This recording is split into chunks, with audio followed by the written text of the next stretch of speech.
Hey everyone, welcome back to the B-Movie Bunker. Today we're looking at the Poughkeepsie tapes. This is brought to us by John Eric Dowdle, who also later would bring us Quarantine. What we have is the story. This is kind of it's like a mockumentary, fake documentary about this serial killer. And I like this one a lot. It's definitely a lower budget film, and that has led to some people's complaints about this movie. But I think with lower budget, you have to forgive some things at times.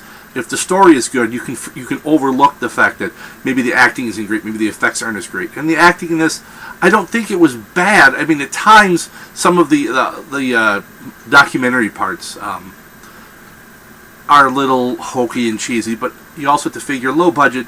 There are easily 50 or 60 speaking roles in this film, and these are not, they didn't have a budget to go out and hire 50 or 60 professionally trained and professionally working actors, so I don't expect a ton out of the acting out of all these people. That said, the lead girl, I believe her name is Cheryl Dempsey, one of the lead actresses who plays one of the victims, well, kind of victim. She's a prisoner of the serial killer. I think does a fantastic job in the movie. As far as the realism of serial killer, I've watched enough real detective-y type shows where I understand where they go a little bit too much, I think, at times into the whole fake documentary and trying to say how brilliant a killer this guy was. But the found footage, because that's what this is kind of it's a fake documentary with found footage. Some of the found footage of this serial killer who basically cataloged everything he did on video, at times makes him not seem very smart at all. So that little bit there kind of just didn't work quite right. But the other big complaint is about the whole found footage aspect and the quality of the videos and stuff like that. It's all grainy and choppy and cheap looking. Well, this is supposed to be something that was shot on a video camcorder, on VHS tape. It's the Poughkeepsie tapes. It's not the Poughkeepsie digital video recordings. This is the Poughkeepsie tapes. These were audio, video tapes, so I mean the quality's not going to be that good. And I think that quality being poor lends to the atmosphere that we're trying to establish with this killer, who just tortured his victims.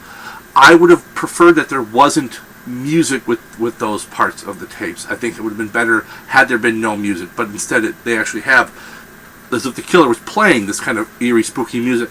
I think it would have been better without that. But I enjoyed this one.